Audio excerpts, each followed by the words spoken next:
علمي بخير علمي عمل بكم روزا قيامته هر عالمي الهندك دايحة الرضايق ومستحقي جهنمي بولا علمي بخير علمي عمل بكم أويد ذا سري خلاصية الهندك دايحة الرضايق جهنمي مستحقي جهنمي بولا حتى التكسير حديثنا ربيع حتى بنهاية عامل بالشفاعات المثالية والأفكار للمداوية شديدة.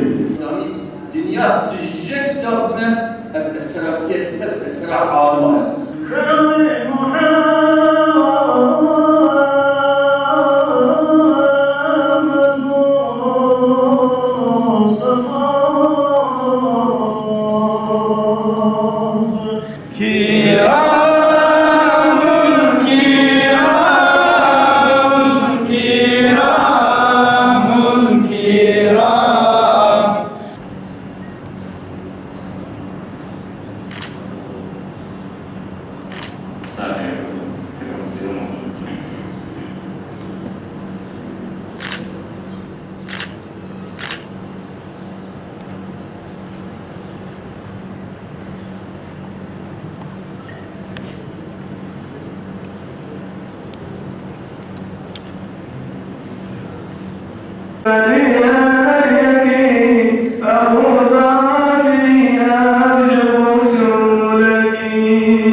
Bugünkü icazet töreninde yani anlatacağımız duygular yani işten geldiğinden dolayı anlatılmaz. Ancak bunu yaşayabilirsiniz.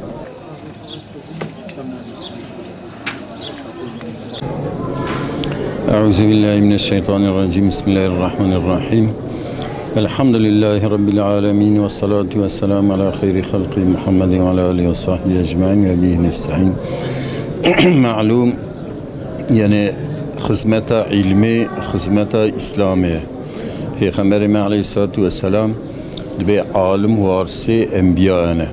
Yani dük nübüvvet serriye erde rabu düdüde evme hizmetu khabata enbiya levya alimamane. İlo dve bilgame da zamanki dirij bu ev hizmetu khabata ilmi hatun sekteli hatun yani ne de hat kirin ana elhamdülillah disa ev milleti me şerqi doğu güneydoğu yani medrese ve kine o seydaları me bina seydayı mala Abdullah ev icazardın o fakiyardın xwendin alamet ki ev milleti Kürt çip seri vi milleti davere inşallah terka akida xo kültüra bavu kale xo alu meşayixi xo terk nake. ناوي من مال سعيدة أشخرابير بنم وكركم عبد الكريم مال عبد الكريم داية خندن ومش خابر بن آنية جم سيداي مال عبد الله ديرجلي ولفيدي علمي خوا 4 سالة تمام كريا وأم هيفيج مسلمان تفضل ذكين كو هركز داروك خبدي خواندين بشين مدرسة جبو خاطريك وعالم زاحب بن تشكو بيخمبر ما عليه الصلاة والسلام قوتيا العلماء ورثة الأنبياء عالم وارثي بيخمبرانا تبيج وقتك ورثتا خوتام بيك بينن وأم هيفيج ملتي خودكين كو تفضل داروك خبدنا خواندين ببنا عالم جبو خاطريك وفي دينه هنا إحياء بكنجار دي. بسم الله الرحمن الرحيم.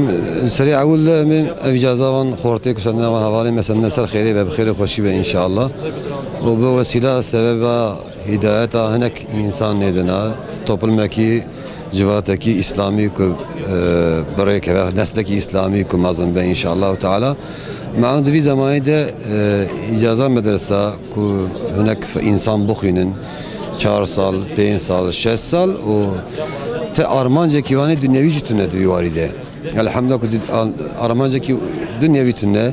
Lillah bu Hudayi Teala dukhinin o lillah defavanci eveku insani nesleki bu sahabe kiram hare kudu Kur'an hare nesleki usa mazın ve yetişmiş bir evci amacı ki hedefe ki pır zedemezine.